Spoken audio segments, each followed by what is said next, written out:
खासमा बिग्रेको चाहिँ के कारणले होला बागमती यसरी प्रदूषण धेरै भएको? बागमती ढल मिसाएर नै हो है, ढल मिसाएर अनि त्यसपछि भयभरको फोहोरहरू हालेर पनि हो।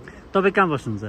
मेरो यिनै हो घरै यहीँ यतै हो चाल्ना खेल हुन्छ नि यसलाई? होइन गल्ला भन्छ यसलाई मूल भन्छ हाम्रो मूल। ए अब यो पानी फोहोर हुँदाखेरि तपाईँहरूलाई चाहिँ सामाजिक रूपमा सांस्कृतिक रूपमा अथवा स्वास्थ्यको हिसाबले के समस्या सिर्जना भएको छ त? यहाँ हामीलाई पानीले गर्दाखेरि गनाएर बसी खानु हुँदैन हामीलाई उसको गाई बस्तुहरूलाई पनि खुवाउनु हुन्न यो पानी। गाई बस्तुहरू खाइदिन्छ, चराउनु लिएर आयो खाइदिन्छ, बिरामी हुन्छ गाई बस्तुहरू, गाल काट्ने उ गर्ने है।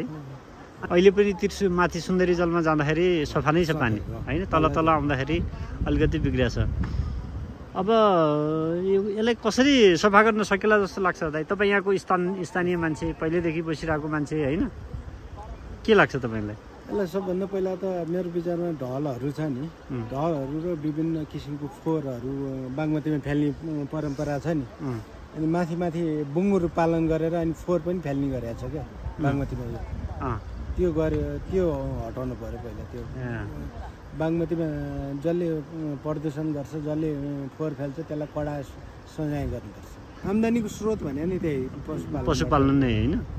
तर अहिले यो बागमतीको किनारमा चराउनको लागि, पानी खुवाउनको लागि कतिको समस्या छ त? पानी नै खुवाउने गरेको छैन अहिले है, पानी खुवाउँदैन। चराउँदाखेरि हामीले खासै पानी खान दिँदैनौँ अनि उतै लगाएर खुवाउँछौँ, घरतिरै लगाएर खुवाउँछौँ, छेकेर पानी खुवाउनु। चराउनु त यही छेउछाउमा त चराउन ल्याउनु हुन्छ नि होइन? चराउँछौँ। बाली बिरुवालाई पनि धेरै मलिलो पानी भनेर हालेको सबै रोगले खत्तमै हुँदो रहेछ, झन् रोग लाग्दो रहेछ यसले। ए त्यसो भए अब अहिले चाहिँ यो पानी युज गर्नुहुन्न? गरिँदैन। फोहोर चाहिँ नि काठमाडौँ बासिन्दाले गर्ने, अनि सजाय चाहिँ नि हामी काठेहरूले कहिलेसम्म भोग्नुपर्ने, यो बागमतीको प्रदूषण कहिलेसम्म फर्क्न पर्ने?